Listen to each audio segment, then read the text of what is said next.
हाँ, शुभ प्रभात विद्यार्थियों। आज हम 3.5 को आज देख रहे हैं। हमने 3.4 तक का जो काम था वो सब देख लिया था और आपको जो गृह कार्य में जो देना था वो आपको दे चुके थे।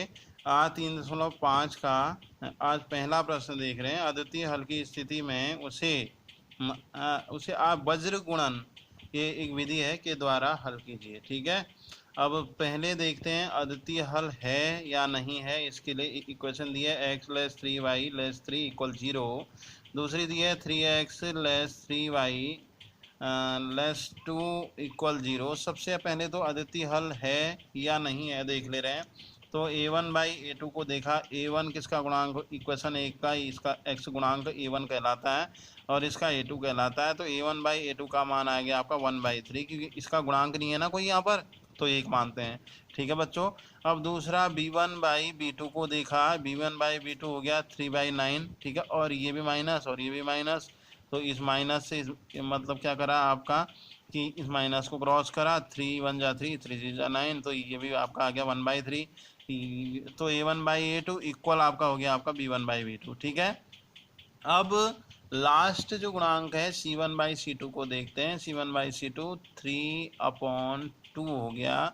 दोनों माइनस के हैं, इस माइनस से इस माइनस को काट दिया। इसको हम चेंज नहीं कर सकते, यानी कि c1/c2 इन दोनों के बराबर आपका नहीं है। तो यहाँ लिख दिया a1/a2 इक्वल टू आपका इक्वल टू ये हो गया आपका b1/b2 not equal to c1/c2। ठीक है, तो ऐसी स्थिति किसका होती थी, जब दोनों इक्वेशनों का कोई हल आपका नहीं निकलता था, तो वहाँ पर आपका ये प्रतिबंध लागू होता था। तो ये प्रतिबंध जैसे हो रहा है, लागू हो रहा है, तो यानी कि इक्वेशन युग्म का कोई हल आपका नहीं है। ठीक है, अब ये तो हो गया। अब इसका कोई हल ही नहीं है तो इसे हम ज्ञात नहीं करेंगे।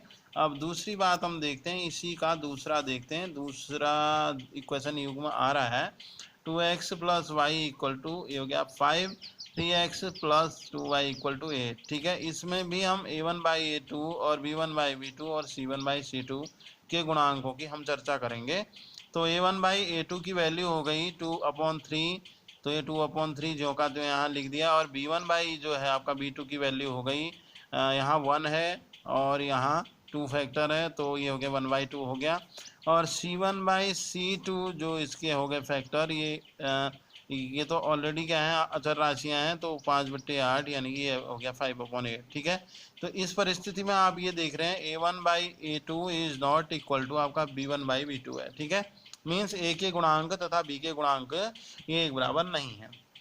और जब क्या होता है, ए के गुणांक और बी के गुणांक एक बराबर ना हो, तो उस परिस्थिति में बच्चों उन रैखिक समीकरण की उस युग्म का अद्वितीय हल होता है। तो इस परिस्थिति में रैखिक समीकरण जो युग्म है का अद्वितीय हल है। अब कहा गया है कि यदि हल है तो उसे हमने किस विधि से ज्ञात करना है। अब यहाँ वज्र गुणन विधि से ज्ञात करना है। अब करते हैं इस विधि से हम इसका सॉल्यूशन। अब वज्र गुणन विधि से इसका हल करने के लिए हमने इक्वेशन युग्म को एक बार और लिख लिया।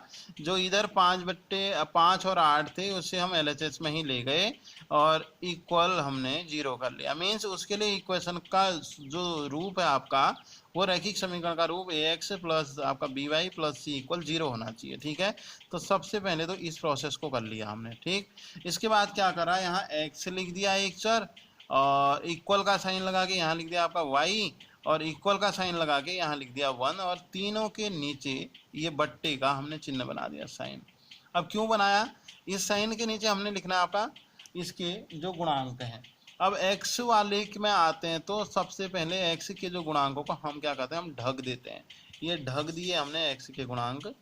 अब किस किस के गुणांक हैं यहाँ से बचे, एक y के बचे हैं, ये y के गुणांक बचे और एक c1 c2 बचा। तो इन गुणांकों को क्रम से लिख लेंगे। यहाँ 1 है, यहाँ 2 है, तो यहाँ लिख दिया 1 और 2। ठीक है, और फिर जो इधर वाले गुणांक हैं इनको जो कहते हैं यहाँ लिख दिया। ठीक हो गया।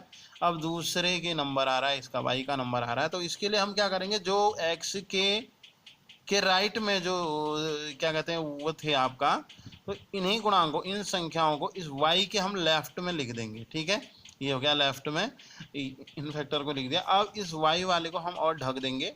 अब क्या बच रहे हैं, x वाले बच रहे हैं, तो ये आपका 2/3 बच रहे हैं x वाले। तो अगली क्या लाइन में जो आपका इस साइड वाली लाइन है जो राइट वाली, उसमें 2/3 लिख दिया। अब जहाँ पे लिखा है 1, तो इस 1 के जो इस y के जो हमने इस साइड लिखा था राइट में, इस साइड इसके हम लेफ्ट में लिख लेंगे उसी को, ठीक है।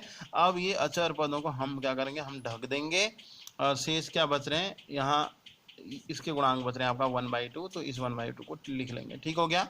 अब क्या करनी है, क्रॉस मल्टीप्लाई, इसीलिए इसका नाम क्या है, क्रॉस आपका मल्टीप्लाई, ये मेथड है, ठीक है। तो इसकी क्रॉस मल्टीप्लाई करी, 8 1 जा 8, 8 लिख दिया माइनस का। अब इनके बीच में जो लगेगा साइन वो हमेशा माइनस में का लगेगा। अब यहाँ 2 5 जा 10, 10 लिख दिया माइनस में का। सेम प्रोसेस यहाँ भी होनी है।